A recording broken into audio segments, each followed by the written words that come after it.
Ya, terima kasih hari ini sudah meluangkan waktunya. Saya munculkan slide untuk hari ini ya, sebentar.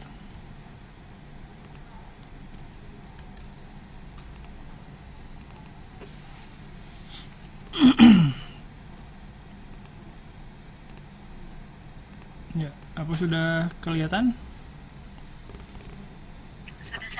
Ya, makasih ya.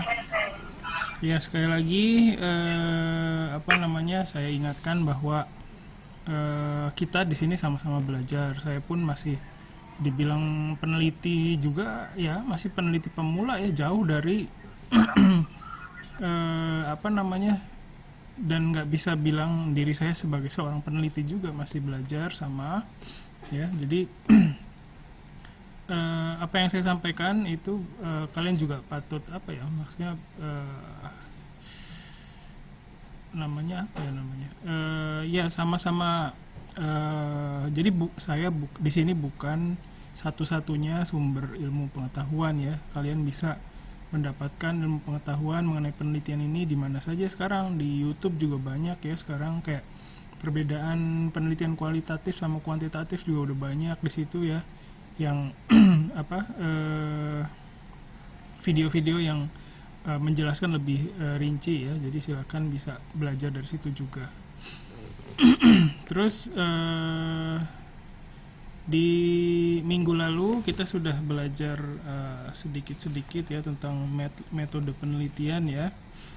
Dari mulai penelitian itu apa, terus kenapa kita sulit meneliti ya. Terus bagaimana supaya kita bisa memulai penelitian. Terus intinya kan kita menyelesaikan sebuah masalah ya. Intinya dalam sebuah penelitian itu ada masalah yang akan diselesaikan gitu. Nah, apa saja yang bisa memunculkan masalah itu kita juga sudah bahas.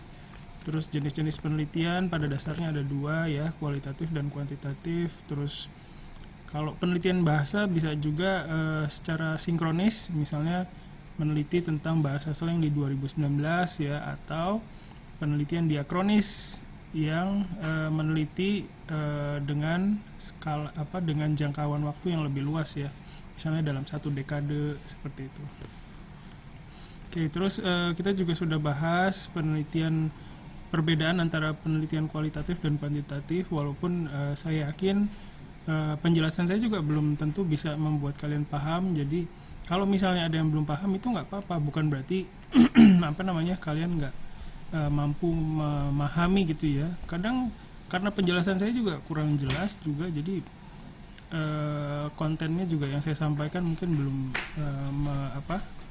memenuhi kebutuhan pemahaman dari sudut pandang kalian. Jadi kalau misalnya kalian belum paham itu bukan ya, banyak faktornya ya yang menyebabkan ketidakpahaman itu.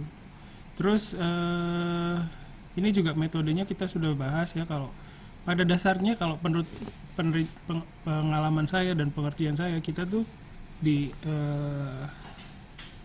jurusan ini banyaknya sih penelitian kualitatif ya, walaupun metodenya itu kadang pakai metode kuantitatif juga kayak survei begitu ya. Intinya kualitatif deskriptif biasanya ya. Dan bukan berarti kalau misalnya metodenya itu pakai survei bukan berarti langsung penelitiannya dibilang kuantitatif, nggak bisa dibilang begitu juga ya. Tergantung bagaimana si peneliti itu menjabarkan penelitiannya di penelitiannya tersebut ya. Sebentar, namanya kok Hari Sembong, sebentar, Hari Sembong itu nama panggung saya. Oke. Terus kita juga sudah sedikit ya mempelajari mengenai data. Data itu apa sih ya? Data itu kalau dari sisi kalian ya, dari skripsi ya, data itu ya berupa kalimat entah dari native ataupun dari pembelajar bahasa Jepang ya. Nah, kalimatnya itu asalnya bisa macam-macam, bisa dari tuturan langsung, lisan ya, ataupun tulisan begitu. nanti dikumpulkan dalam sebuah tempat ya, misalnya biasanya di Excel ya. Kalau saya lebih mudah kerjanya pakai Excel karena bisa dari situ bisa dibikin tabel segala macam. Kalau dipakai Word itu susah.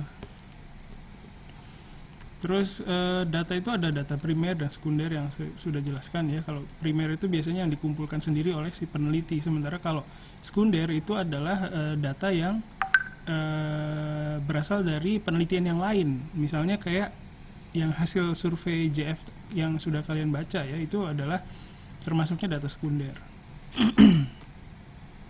Terus ini juga data penelitian bahasa kita sudah bahas ya.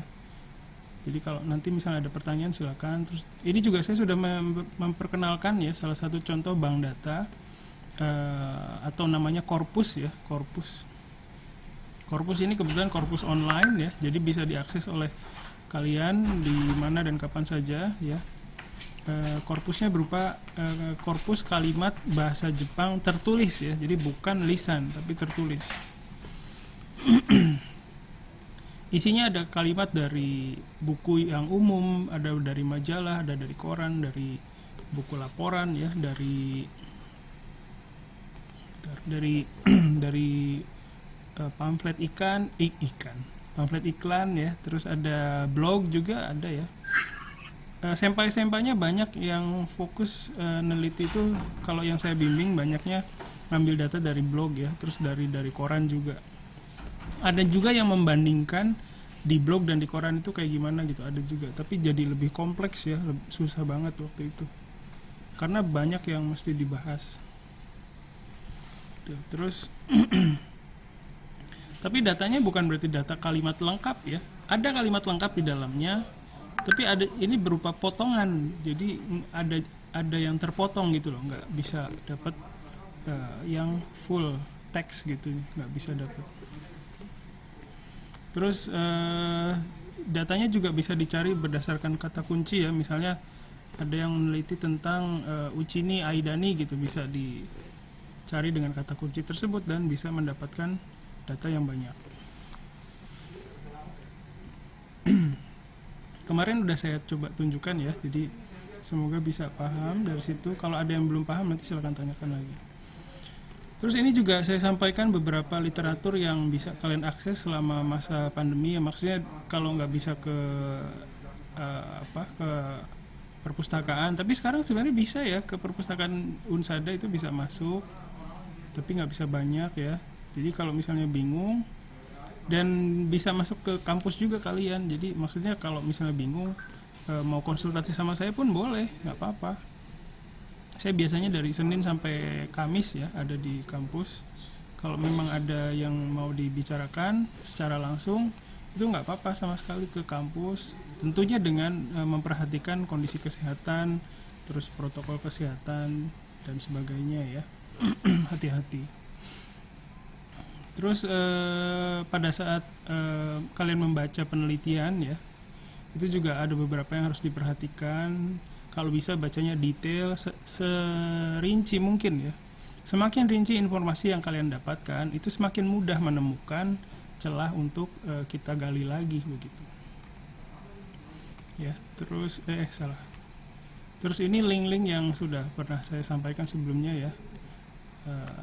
Nah terus kemarin itu saya sampaikan kumpulan ebook yang saya buat sendiri di Google Drive saya sendiri, jadi kalian bisa akses melalui link yang ada di sini, Madlit Semi Linguistik ya. Jadi nanti di dalamnya kalian cari aja folder kumpulan ebook ya. Di folder itu juga macam-macam ya, ada contoh analisis, ada contoh data ya, ada contoh-contoh bab 1, terus ada penelitian saya juga yang selama ini saya lakukan, terus ada buku panduan penulisan skripsi juga ada di situ.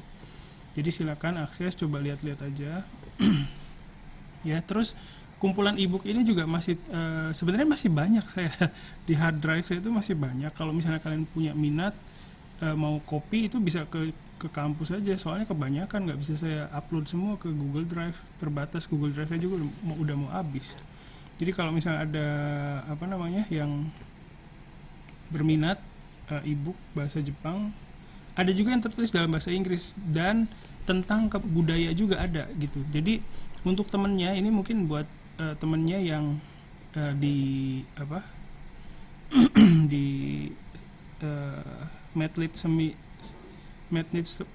seminarnya kebudayaan gitu atau sastra itu bisa ke saya aja, siapa tahu ada buku yang bagus gitu loh. Judul-judulnya saya nggak bisa kasih listnya Ustaz, karena terlalu banyak ya.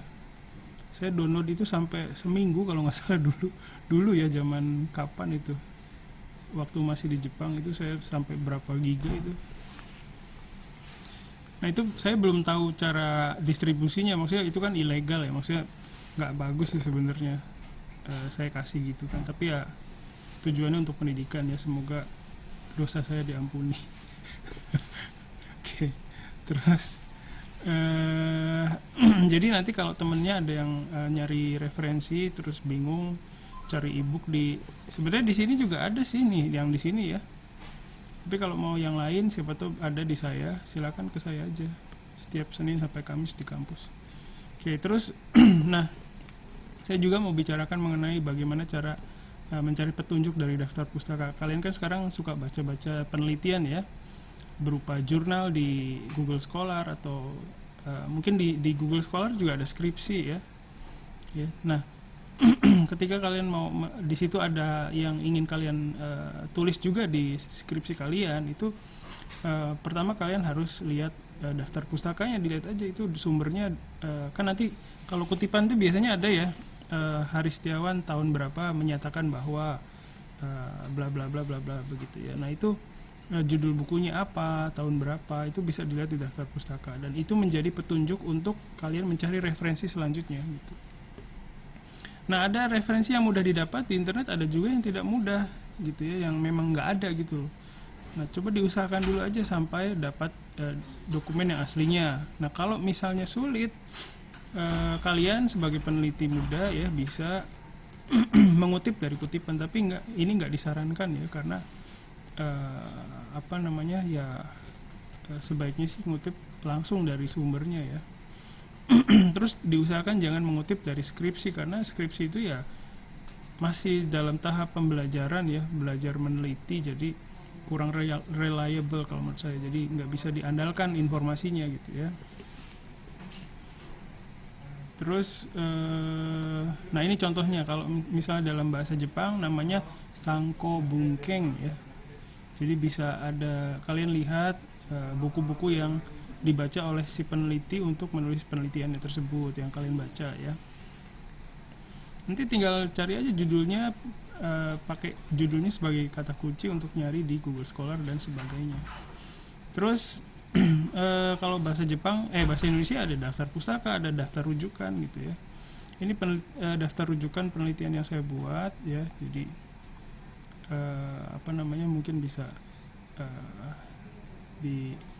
caranya seperti ini gitu ya. Oke, terus selanjutnya akan membahas mengenai survei laporan mengenai pendidikan bahasa Jepang yang dilakukan oleh The Japan Foundation pada tahun 2018. Sebelum masuk ke pembahasan ini, saya mau tanya nih, kalian udah belajar apa aja dari situ? Silakan. Maksudnya bukan itu aja sih, apa aja kesan-kesan, terus apapun yang kalian pikirkan mengenai hasil survei ini. Silakan.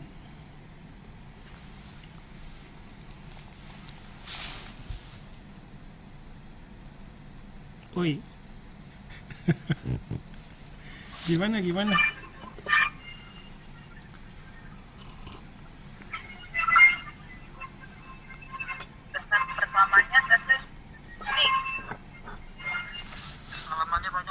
Halamannya banyak. Banyak banget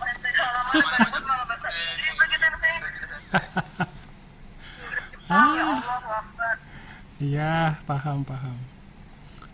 Males banget ya lihatnya ya. Iya, tapi gini, maksudnya iya susah. Saya juga malas baca sebenarnya ya, maksudnya nggak minat banget baca itu ya. Maksudnya bukan sama sih saya juga, maksudnya bukan sama, maksudnya saya pribadi juga punya kesulitan dengan kegiatan membaca gitu ya, agak susah saya juga. Cuman survei yang dilakukan di Japan Foundation ini Ini banyak sekali hal yang bisa diangkat oleh kalian untuk dijadikan latar belakang di skripsi. Banyak banget loh. Jadi kalau kalian bingung ya, misalnya meneliti tentang apa kemarin, siapa ya, ATJ misalnya, saya ingatnya ATJ dulu, punyanya si Fahri ya. Kalau misalnya tentang apa lagi misalnya, jadi latar belakangnya ya ada di perkembangan. Intinya kan kalian meneliti apa yang kalian teliti sekarang ini, yang kalian minati itu kan karena ada ketidakpahaman gitu kan, nggak ngerti jadi mau neliti gitu, rata-rata begitu biasanya ya. Tapi nggak tahu. Nah, kenapa kalian bisa nggak ngerti padahal kan udah ada kuliahnya gitu kan, udah ada proses pendidikan bahasa Jepangnya. Nah, apa yang terjadi di proses pendidikan bahasa Jepang itu? Nah, kalian bisa cari tahu lewat survei ini. Ada banyak sebenarnya petunjuk yang bisa kalian gunakan, bagian-bagian dari survei ini ya, informasinya yang bisa kalian gunakan untuk latar belakang kalian meneliti apa yang sekarang kalian minati gitu. Ya oke. Sorry saya jadi ngomong lagi. Silakan dari kalian, selain banyak hurufnya banyak halamannya, silakan. Oh ya, sorry saya ngomong lagi nih. Kalau misalnya cara bacanya ya, kalau saya biasanya saya baca dari hal yang menurut saya menarik dulu aja, nggak usah dari awal. Kadang saya begitu. Silakan, sorry.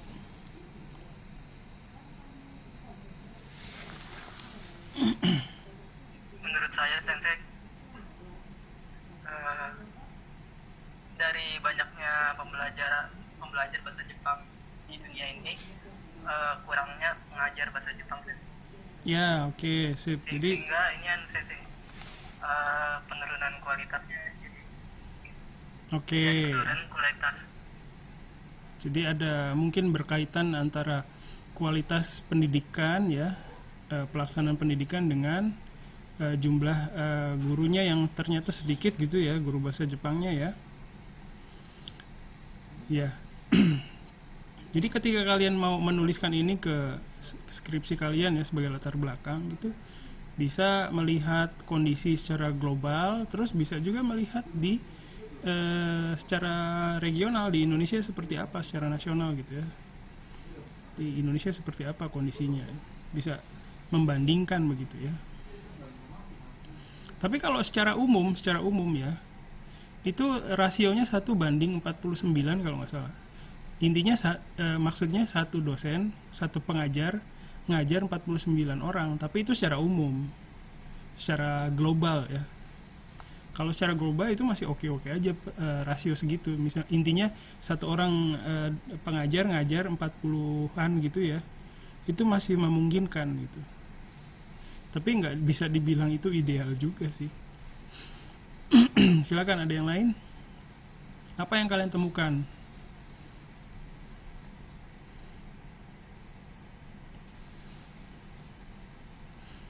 Banyak huruf.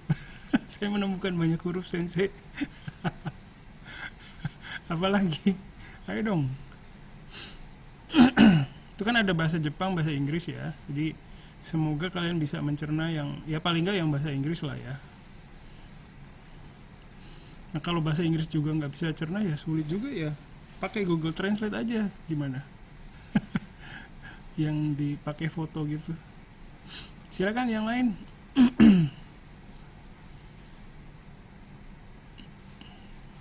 Nggak ada nih. Udah baca belum? Saya jujur belum Sensei. Belum. Aduh. Saya baru buka hari ini. Ya. Oke. Sebenarnya saya kalau kalian bisa bilang seperti itu ke saya senang banget sebenarnya ya. Maksudnya bisa terbuka sama saya belum baca, saya ya nggak apa-apa. Cuman kalau ya itu resikonya apa namanya? Jadi ya pasti ada konsekuensinya gitu. Maksudnya ya entah jadi lama penulisannya atau gimana gitu loh. Ada lagi yang belum baca, banyak yang mau pengakuan. Nggak apa-apa, maksudnya bukan mau gimana ya, cuman eh, namanya kan kalian sekarang lagi bingung nih, bingung gimana, misalnya ada yang bingung, ada yang nggak bingung, bingung semua kali rata-rata ya, gimana nih mau nulis skripsinya gitu kan. Nah, saya memberikan masukan. Di sini azan, kita dengerin azan dulu kali ya. Masa saya di sini. Sebentar ya.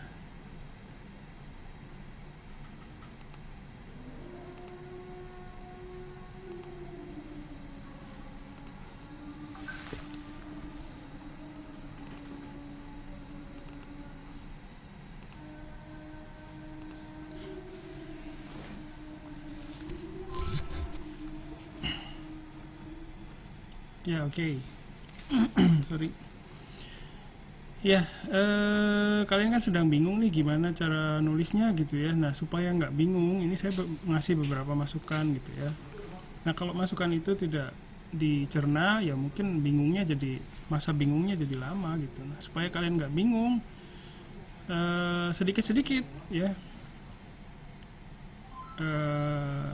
Ya kalau bisa sih ngikutin instruksi yang saya berikan ya. Jadi seminggu ini kita udah belajar ini, nanti di review apa yang sudah kalian dapatkan gitu ya. Jadi kalau misalnya kalian nggak melibatkan diri ya dengan kegiatan ini, akan susah ke depannya. Maksudnya jadi sekarang itu kan kalian kayak nyusun puzzle kan ya, terus puzzle-nya tuh yang piece-nya tuh yang kecil-kecil gitu. Nah, kalau semakin kalian menunda waktu untuk mengumpulkan puzzle kecil-kecil itu, ya semakin lama nanti prosesnya. Gitu, itu resikonya ya. Itu juga, ini pernyataannya untuk saya sendiri juga ya. Saya juga sama. Ya, oke. Silakan yang lain. Ada yang mau disampaikan mengenai ini?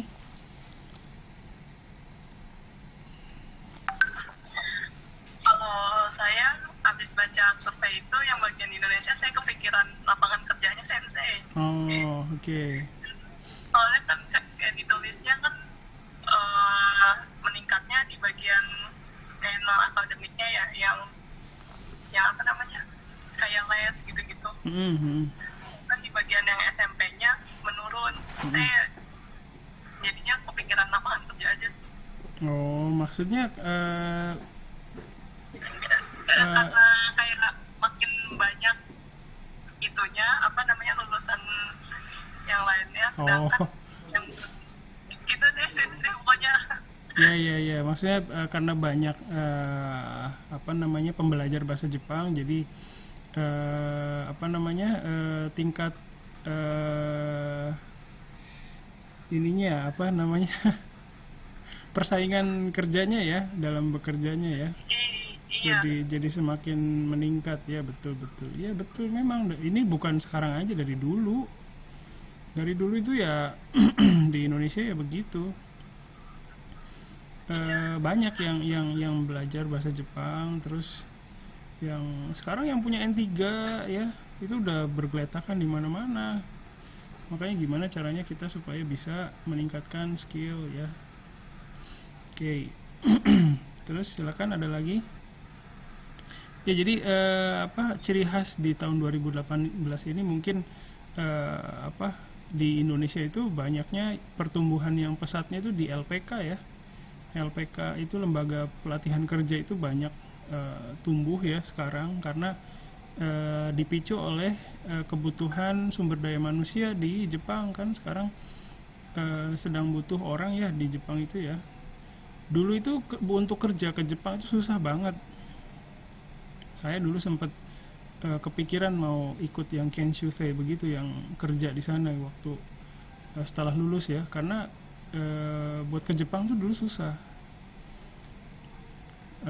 Dulu abis lulus saya, kemampuan bahasa Jepang saya juga standar banget, standar di bawah standar mungkin ya.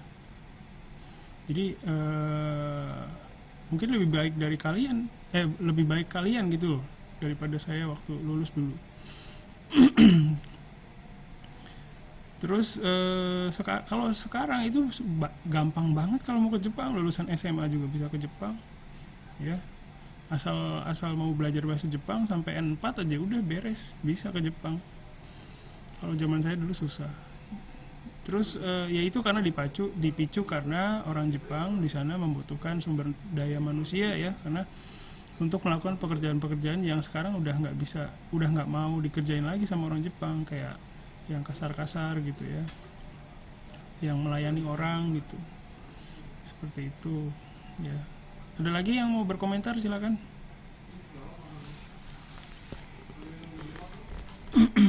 yang belum baca sama sekali masih ada nggak apa-apa, maksudnya saya bukan mau marahin, atau tadi juga Fahri, saya senang bisa ada yang ngobrol gitu. Beda saya belum baca, saya udah baca. Oh udah baca, sorry. Iya. Oke. Maaf. Ya semoga sih udah baca semua ya. Oke. Nah terus hasil survei ini tuh merupakan survei yang rutin dilakukan oleh Japan Foundation mengenai perkembangan pendidikan bahasa Jepang di seluruh dunia. Jadi 4 tahun sekali dia. Tapi dulu nggak 4 tahun sekali. Dulu itu nggak sesering sekarang ya. Kalau sekarang 4 tahun sekali. Dan hasil surveinya itu bisa diakses melalui website yang di bawah ini ya. Nah di sini itu sebenarnya kita bisa lihat kondisi hasil survei di zaman yang tahun 70-an juga ada, 80-an juga ada. Itu mungkin ya, kan tahun 70-an itu mulai masuknya ini ya, industri Jepang ke Indonesia ya. Siapa tahu kalian bisa dapat referensi dari situ membandingkan dengan kondisi sekarang. Jadi isinya adalah gambaran mengenai kondisi pelaksanaan pendidikan bahasa Jepang ya, seperti perubahan jumlah pembelajar, pengajar, institusinya ya. Terus mengenai motivasinya, apa sih yang memotivasi orang-orang di dunia ini belajar bahasa Jepang ya. Nah ini salah satu isinya ya yang ada di situ. Kita bisa lihat tabel ini di di hasil surveinya ya. Ini dalam bahasa Jepang. Kita bisa melihat di sini ada jumlah pembelajar ya. Di sini jumlah pembelajar, ini jumlah institusi yang mengadakan pendidikan, dan ini jumlah guru. Nah kalau kalian lihat jumlah pembelajar di Indonesia dengan jumlah pengajarnya itu sangat kalau dibandingkan itu ya sangat memprihatinkan sebenarnya ya. Jadi kalau dibuat rasionya tuh 1 banding sekitar 160 orang. Jadi satu orang pengajar ngajar 160 orang. Bayangin aja kalau kalian ngajar di kelas seperti itu ya. Kalau dibandingkan dengan negara yang lain, coba deh. Kalau misalnya nih yang di urutan kelima aja. Kelima ini sekarang Thailand nih. Salah. Thailand sekarang kelima nih, dia naik.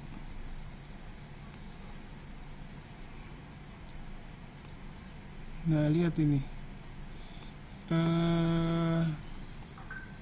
kalau dihitung rasionya gimana nih, coba lihat.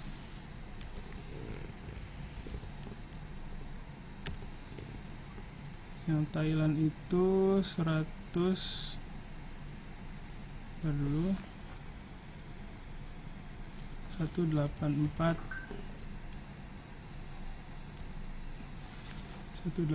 berapa tuh? 1000 lah ya, nggak bisa jalan.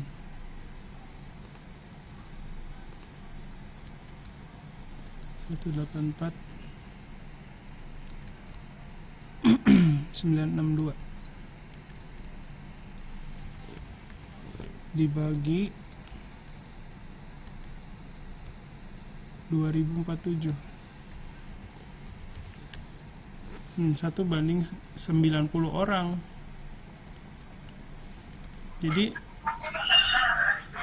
masih lebih baik ya dibanding dengan di Indonesia. Terus Vietnam juga ya, Vietnam juga sama ini kondisinya ya. Jadi malah Vietnam itu lihat deh, gurunya banyak tapi pembelajarnya sedikit gitu loh. Pembelajarnya sedikit tapi gurunya banyak banget, jadi cukup banget. Jadi di Vietnam tuh banyak yang kayak punya N2 itu udah banyak gitu.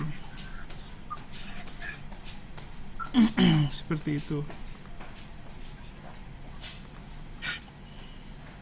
ya.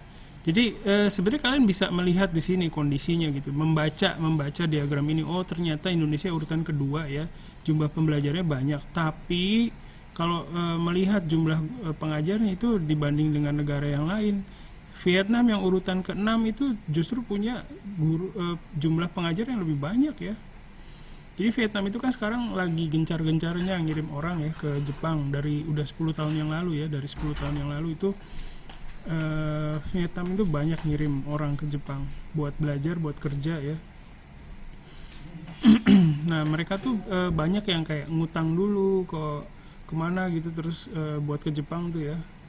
Tapi sekarang lagi disorot karena jumlah kriminalitas yang ditimbulkan oleh orang-orang Vietnam di Jepang ini meningkat. Banyak yang nyolong mencuri ternak ya, mencuri hasil panen ya. Jadi ini sedang disorot dan akan kemungkinan turun melarang ya. Pemerintah Jepang mungkin akan menurunkan mungkin ya pelarangan terhadap tenaga kerja asing dari Vietnam. Jadi ada berita-berita juga seperti itu ya. Oke. Ini gambaran sedikit ya. Nah kita lihat deh PDF-nya sebentar ya. Saya tutup dulu yang ini, terus kita buka yang PDF-nya. Mana tuh? Oh ini. Oke.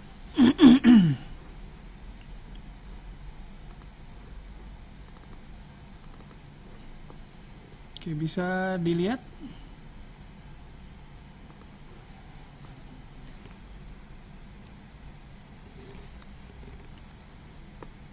Udah bisa dilihat? Udah ya, oke, makasih. Di sini pertama yang mau saya soroti adalah misalnya ya,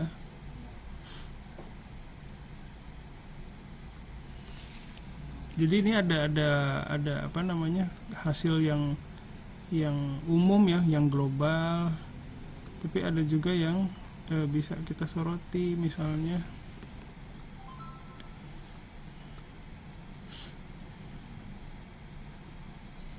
dulu. Kayak misalnya motivasi orang-orang ini belajar bahasa Jepang, kenapa sih? Di sini ada dijelaskan loh. Jadi sebagian besar itu karena ada pengaruh subculture ya, kayak anime gitu, terus J-pop ya, terus apalagi komik ya. Sebentar.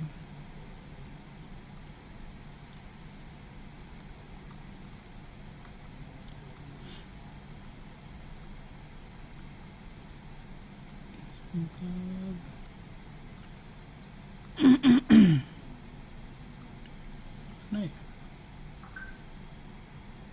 terutama di Asia Tenggara ya, di Asia Tenggara itu pertumbuhan pembelajar bahasa Jepang itu meningkat cepat sekali ya. Itu karena ada kebutuhan ini sih, banyak orang yang banyak negara-negara Asia Tenggara itu banyak ngirim orang ke Jepang untuk sebagai pekerja ya. Itu sebabnya membuat jumlah pembelajarnya meningkat pesat ya. Sebentar, ini kemana ya? Sorry.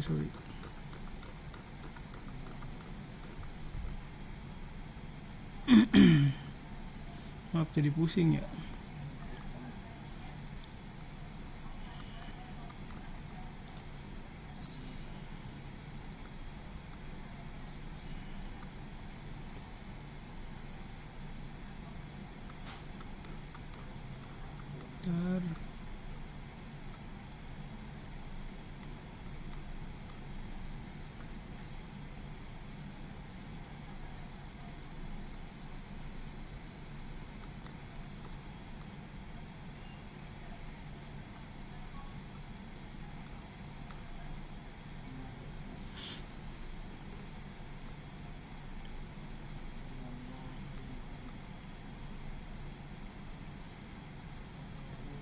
Ya, sebentar, waktunya ini udah mepet ya, selesai. Kita tutup dulu. Nanti kita sambung di link yang sama ya. Saya tutup dulu ya. Selesai. Oke.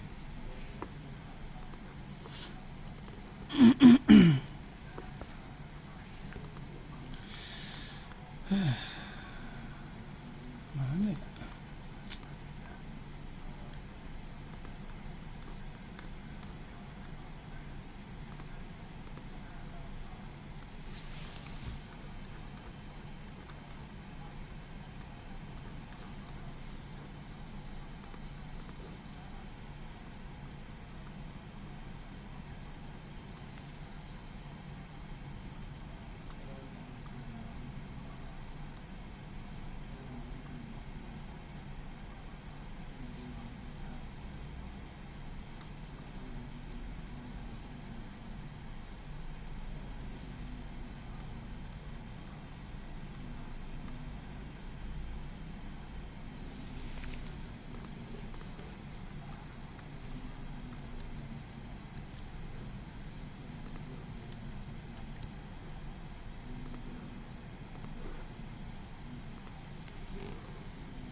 Ya, sebentar.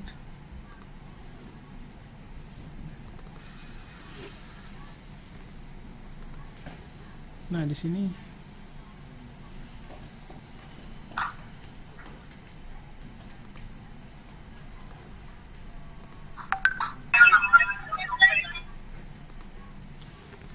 ya, saya lanjutkan ya. Jadi di sini di bagian ini ya, overview of learning objective and reasons, ini ada pernyataan bahwa 66% itu pembelajar mempelajari bahasa Jepang karena ada ketertarikan ke ini ya, anime, manga, J-pop, fashion dan sebagainya. Jadi kalau misalnya kalian ada yang misalnya ya ngambil data dari anime, ngambil data dari manga, dari komik ya, itu bisa menjadikan ini sebagai latar belakangnya. Kenapa kalian memilih data dari anime, manga atau lagu ya, atau yang lainnya? Karena ada bukti survei yang menyatakan bahwa 66% itu belajar bahasa Jepang karena minat dengan budaya popnya gitu. Di sini ada ya. Jadi ada ketertarikan sama budaya pop nih, ada di sini nih. Ketertarikan dengan budaya ya. Ini juga bisa dijadikan latar belakang kenapa kalian membahas misalnya ngambil data dari komik atau anime ya. Terus ciri khas dari, sebentar kita lihat yang Indonesia ya, East Asia. Sebentar, sorry agak pusing ya lihatnya ya, sorry maaf. Di East Asia, Southeast Asia 31.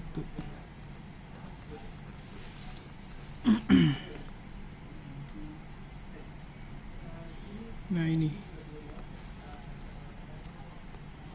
di sini juga kita bisa lihat ya, di Indonesia di sini kita lihat nih jumlah institusinya tahun 2000. Ini yang kita lihat tuh yang sebelah sini ya, yang ini nih, yang ini ya. Oke. Terus di situ kita bisa lihat jumlah pembelajaran itu ada 709.479. Nah, ciri khasnya itu kita bisa lihat di sini nih. Saya tandain ya. Ciri khasnya itu ada di sini nih. nih ya, itu kebanyakan pembelajarnya itu ada di level SMP SMA ya. Jadi ini jadi ciri khas karakteristik pembelajar di Indonesia ya. Ini banyak sekali berfokus di SMP SMA ya. Jadi kalau yang di universitas ini kan di sini ya, higher education ya. Nah kalau primary education ini saya nggak ngerti apa nih. Jadi ciri khasnya pembelajar di Indonesia itu banyak berkumpul di secondary education kayak SMP, SMA gitu ya. Terus ini juga sama nih, non school education juga ya walaupun nggak banyak, tapi sekarang dibanding dengan yang tahun lalu, tahun 2015 ya, itu meningkat juga sama. Ya itu yang LPK tadi yang saya bilang ya. Kalau misalnya kalian meneliti tentang apa namanya, ada yang penelitian tentang sesuatu yang ngambil datanya dari anak SMA atau fokusnya objeknya anak SMA, ini bisa dijadikan latar belakang ya, seperti itu ya. Jadi selain itu juga sebenarnya banyak banget sih fakta yang pernyataan-pernyataan dari hasil survei ini yang bisa kalian jadikan latar belakang. Hanya saja tadi yang saya sampaikan. Nah di sini ada tren di setiap negara nih. Di sini ada tentang Indonesia juga. Jadi kalian bisa membaca ringkasannya di sini. Ya, jadi survei ini menurut saya walaupun jumlahnya ada banyak ya, tapi sangat membantu dalam menggambarkan ya kondisi situasi pendidikan bahasa Jepang secara global atau untuk di Indonesia gitu, atau di Asia Tenggara. Gitu. Jadi baca aja dulu dari bagian yang menurut kalian menarik, misalnya penggambaran di Indonesia itu kayak gimana sih gitu. Jadi nggak mesti baca semuanya ya. Kalau bisa baca semuanya itu bagus banget sih. Jadi bisa banyak hal yang bisa kalian ceritakan gitu di skripsinya, di latar belakangnya ya. Jadi di sini silakan nanti baca lagi ya. Dan penelitian saya itu semua ya, itu pasti ngambil ini sebagai latar belakangnya. Karena terutama di bagian itu ya, rasio pengajar sama pembelajar. Kita kan belajar bahasa Jepang tapi kondisinya kan kayak gitu kan, pengajar sedikit, pembelajarnya banyak. Itu saya alami sendiri di sini di Unsada. Satu misalnya kelas Hakubung. Satu kelas itu 30 orang, 37. Itu udah nggak efektif gitu. Walaupun secara teori masih efektif, tapi saya udah kewalahan ngajar nih Sakubung, satu kelas 30, saya ngajar 4 kelas. Itu udah nggak efektif. Yang paling efektif kalau Sakubung tuh satu pengajar tuh ngajar 10 orang, 15 orang, itu masih oke. Jadi setiap orang tuh bisa dapat feedbacknya dengan proporsional gitu ya. Nah, itu yang terjadi di pendidikan di Indonesia, di pendidikan bahasa Jepang di Indonesia. Satu orang ngajar banyak sekali muridnya ya. Walaupun nggak semuanya seperti itu di lapangan ya, tapi ya begitu. Di SMA juga kan gitu, sama satu dosen, satu pengajar kadang ngajar beberapa kelas gitu kan ya.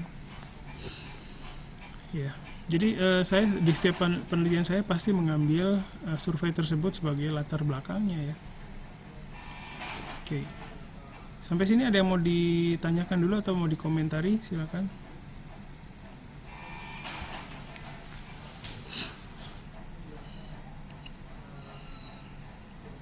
Jadi ketika kalian menulis latar belakang kan harus ngasih alasan kan ya, kenapa menulis skripsi dengan tema tersebut ya, kenapa mau membahas itu gitu. Itu harus bisa kalian jawab. Pertama, intinya kalau misalnya penelitian tentang kebahasaan, kalau di bahasa Jepang yang biasanya ya, itu biasanya karena ketidakpahaman. Jadi ingin menjabarkan tata bahasa itu gitu. Misalnya tentang apa ya yang ngebahas tata bahasa di sini?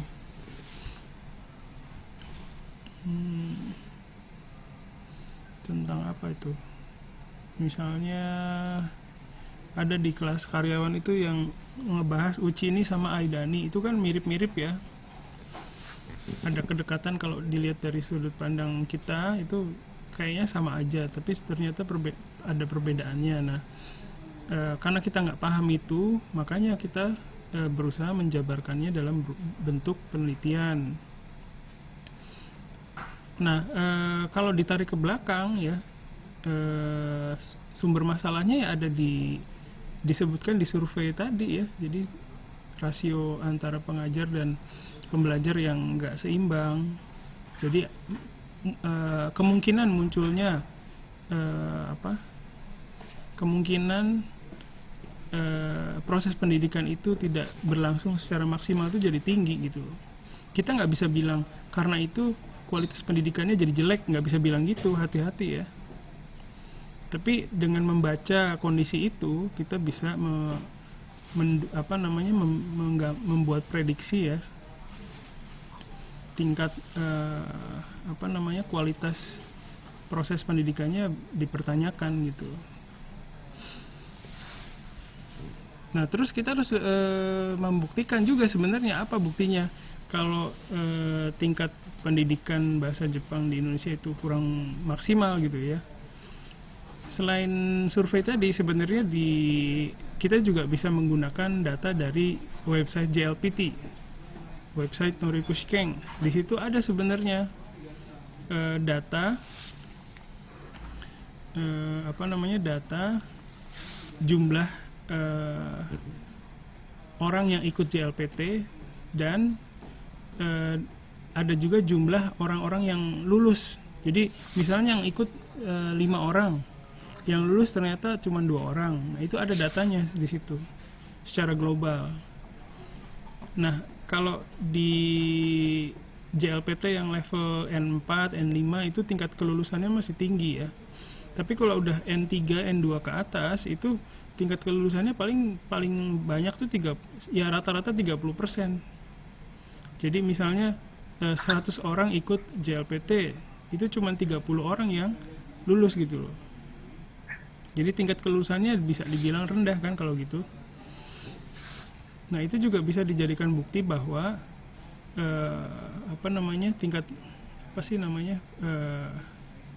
proses pendidikan bahasa Jepang itu belum maksimal. Kalau maksimal kan yang lulus banyak dong.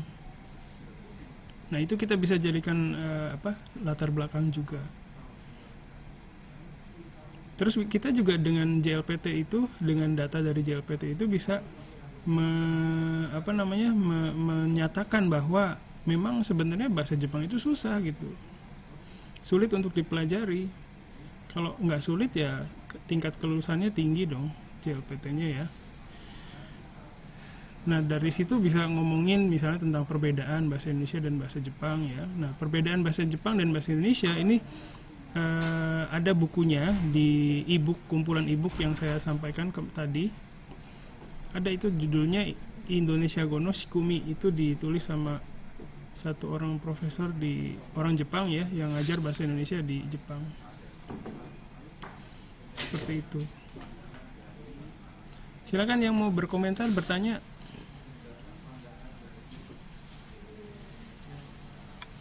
Saya mau nanya. Ya, silakan.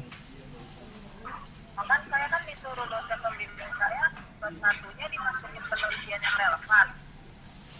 Nah, kan penelitian yang relevan kan hasil baca dari skripsi lain sama jurnal. Tapi kan saya belum nelitinya belum selesai gitu. Gimana masukinnya saya di SMP? Jadi bab satu saya harus selesai pas saya neliti dong. Enggak, bukan gitu. Jadi gini, kemarin kan saya udah pernah cerita. Saya minta kalian ini kan baca penelitian orang lain kan. Nah itu maksudnya. Jadi misalkan kalau kan saya cari di metode penelitian kan kayak gini, penelitian yang relevan ini misalnya penelitian sensei gini. Nah sedangkan penelitian sensei sama penelitian saya sama-sama peneliti alih kode. Tapi bedanya kalau sensei ditunjukkan untuk ini, saya ditunjukkan ke sini. ya? Iya begitu. Berarti saya harus selesai nelitinya dulu apa? Enggak. Kan udah ada gambarannya sekarang mau neliti apa kan? Iya. Nah itu aja. Jadi nggak perlu nyelesain penelitiannya dulu. Oke deh, terima kasih. Iya. Gimana jelasinnya ya? Saya juga kadang bingung sih. Jadi gini, misalnya saya waktu tahun 2019 itu melakukan penelitian mengenai sakubung.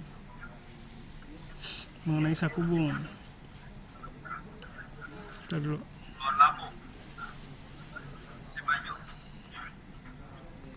Sebentar.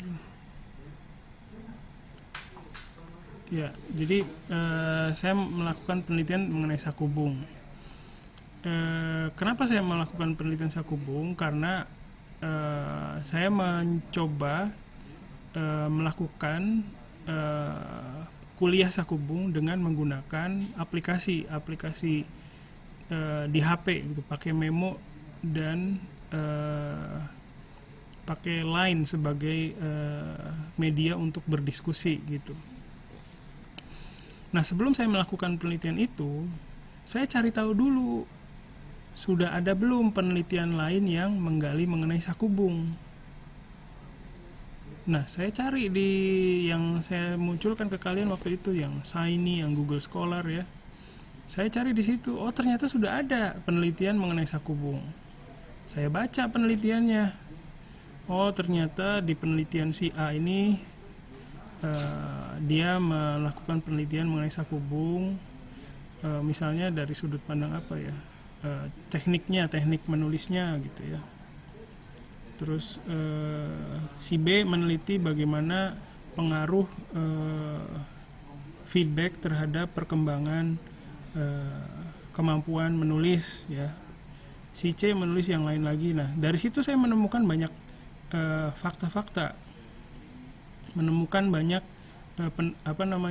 pernyataan yang hasil penelitiannya gitu loh. Si A menyimpulkan bahwa sakubung itu idealnya belajarnya satu pengajar mengajar 10 orang murid misalnya. Terus sakubung itu kesulitannya itu karena banyak membutuhkan energi di cara ngoreksinya gitu loh. Terus di penelitian yang lain ditemukan kesimpulan bahwa sakubung itu walaupun diperbaiki tata bahasanya yang nulis sakubung banyak yang salah tuh tata bahasanya. Nah, kalaupun itu diperbaiki, itu bukan berarti perbaikannya itu permanen gitu loh. Ternyata walaupun diperbaiki, kesalahan yang sama tuh sering muncul sama aja. Jadi feedback itu sebenarnya feedback berupa perbaikan tata bahasa itu ternyata nggak begitu banyak berpengaruh gitu. Nah dari situ saya menyimpul, oh ternyata udah ada hasil-hasil seperti ini sakubung nih. Saya sampaikan di penelitian saya mengenai sakubung. Itu sudah ada penelitian yang dilakukan oleh berbagai peneliti. Misalnya si A itu meneliti mengenai ini,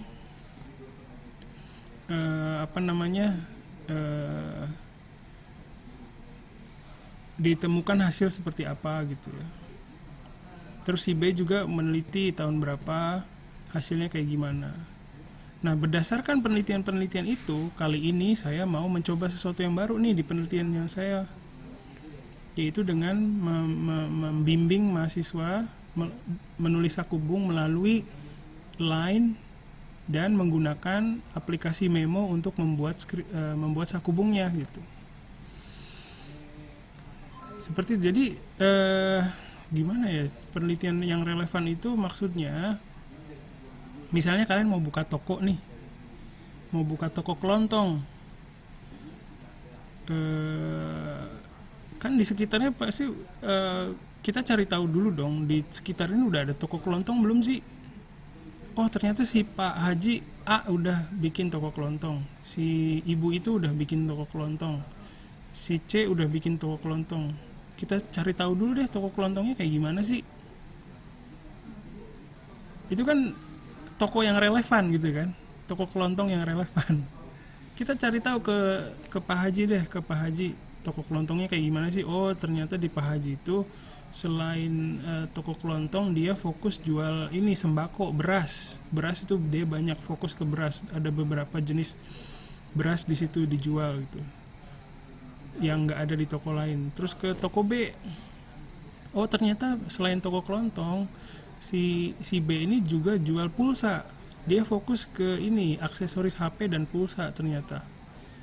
Terus ke toko C kita lihat, oh ternyata di toko C ini selain toko kelontong, dia jual masakan juga, masakan mateng. Jadi kita tahu tuh toko kelontong di sekitar situ tuh fokusnya kemana, terus ciri khasnya apa gitu loh. Walaupun namanya sama toko kelontong, gitu kan. Jadi tahu latar belakang toko kelontong di daerah itu tuh ada apa aja sih gitu. Nah berdasarkan survei tadi, toko kelontongnya Pak Haji fokus ke beras, toko kelontongnya si A fokus ke HP, aksesoris, toko kelontongnya si C fokus ke masakan matang. Nah berdasarkan itu survei tadi, saya mau buat toko kelontong yang fokusnya beda dari yang 3 tadi. Kira-kira apa gitu. Oh belum ada toko kelontong yang fokus ke ini misalnya, ke apa ya, ke apa kira-kira, toko kelontong yang fokus ke jual spare part sepeda misalnya. Toko sepeda dong namanya, jangan dah. Oh toko kelontong yang fokus ke ini, ke alat tulis. Jadi kita tahu gitu loh, setelah melakukan survei ke toko kelontong yang relevan, kita survei dengan melihat penelitian yang relevan, kita bisa tahu apa ciri khas yang toko kelontong yang kita punyai gitu loh. Penelitian yang kita akan tulis tuh tahu ciri khasnya apa, gitu maksudnya. Paham nggak dengan analogi toko kelontong? Ya semoga. Ya. Jadi kira-kira seperti itu. Jadi makanya saya minta kalian baca banyak penelitian yang terkait, yang relevan ya, supaya kalian bisa tahu daerah di penelitian kalian tuh di situ ada toko kelontong apa aja gitu. Ya, silakan yang mau berkomentar atau bertanya.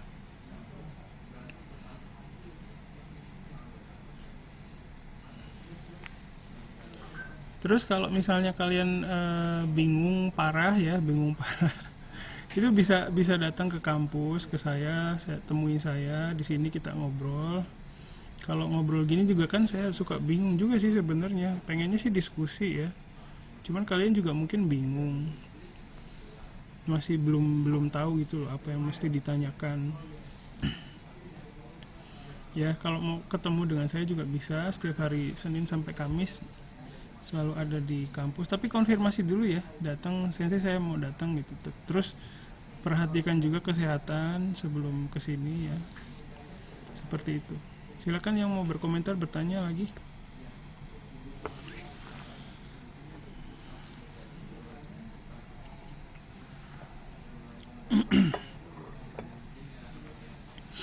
Terus rangkuman ininya, rekapan hasil penelitian ininya gimana? Udah bertambah atau gimana nih? Atau masih sama kayak kemarin?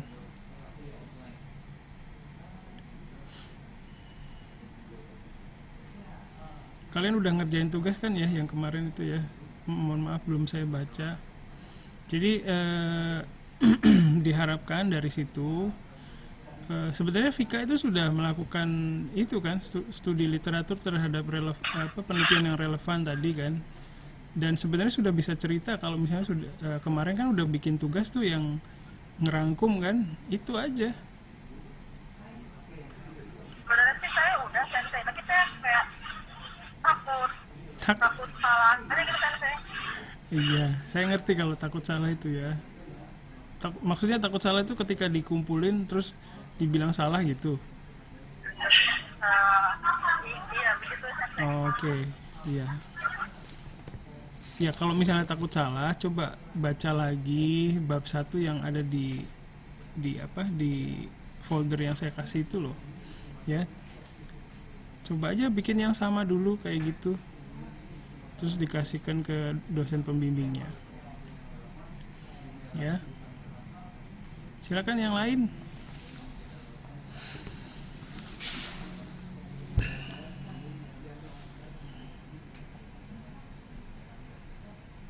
Ada?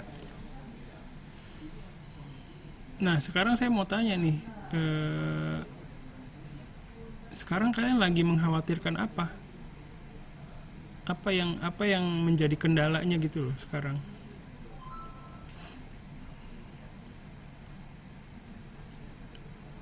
Sensei, Ya, silakan. saya mau nanya, kalau untuk teori itu, kalau misalnya kita nggak nemu kayak buku aslinya itu, bisa nggak sih Sensei kita kayak ngambil dari yang ada di punya orang gitu?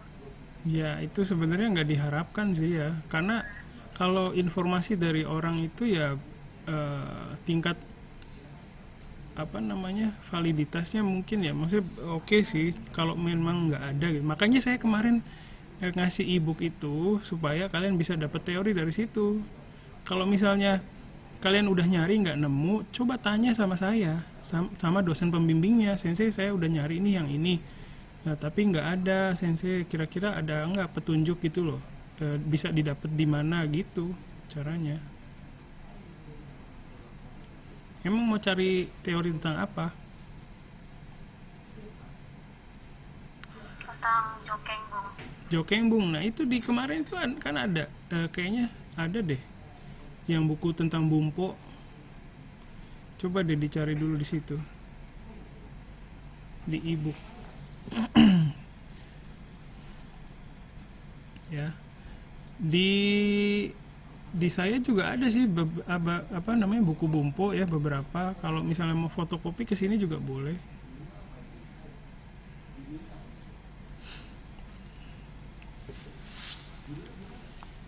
Ya. Oke, ada lagi yang mau ditanyakan? Jadi kalau bisa itu sebaiknya pakai bukunya langsung ya. Kalau memang sulit banget, minta petunjuk sama dosennya. Entah sama saya, entah sama dosen pembimbingnya. Sensei saya udah coba cari. Kalau misalnya sebenarnya ada misalnya di perpustakaan nih, perpustakaan Unsada, cuman saya rumahnya jauh misalnya, beresiko untuk datang ke kampus gitu. Nah itu gimana caranya gitu, maksudnya minta tolong sama dosennya kalau kondisinya kayak gitu, apakah boleh, baru tanya apakah boleh pakai, saya udah nemu nih bukunya penelitian orang lain yang menyebutkan hal yang sama gitu, apakah bisa sementara pakai dari situ dulu gitu. Tapi kalau dari saya sih sebaiknya diusahakan dulu ya. Nah kalau mau, ini kan di bawah ini di dekat sekretariat, di dekat ruang tatami itu kan ada perpustakaan. Ada yang mau pakai nggak? Ada yang mau kesini nggak gitu? Misalnya nih di jam kuliah deh, di jam kuliah misalnya mau main ke perpustakaan di bawah aja sambil baca-baca di situ nggak apa-apa, tapi jangan banyakan.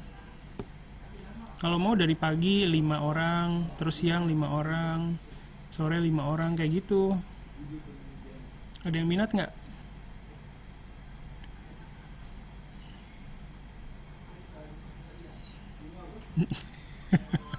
Nanti gimana dapat itunya? Ya gimana, saya juga bingung sih. Rumahnya jauh-jauh ya.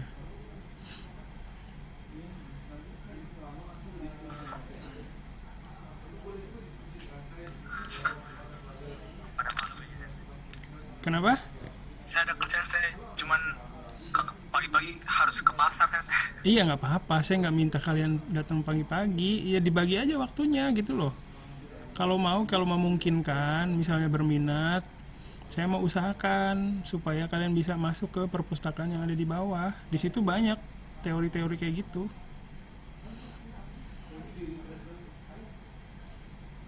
Ya udah, nanti saya tawarin di grup aja ya.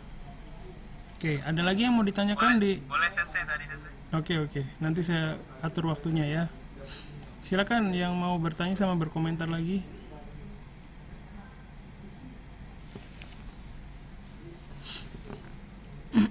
Nggak ada ya sementara ini, nggak apa-apa, makasih. Kalau memang nggak ada yang ditanyakan sementara hari ini, kuliahnya sampai di sini dulu. Untuk konsultasi itu kalian boleh kapan aja hubungi saya kalau bingung. Dari kelas karyawan juga ada yang sering nanya sampai malam-malam, kadang jam 12 itu masih ada yang WhatsApp ke saya gitu. Itu nggak apa-apa, silakan ya. Atau mau ketemu ke sini juga boleh. Nanti saya bahas di WhatsApp grup deh. Ya, gitu aja dari saya. Terima kasih. Assalamualaikum warahmatullahi wabarakatuh. Bye bye. Waalaikumsalam warahmatullahi Terima kasih ya. wabarakatuh. Sip sip. Terima kasih banyak. Saya tutup ya.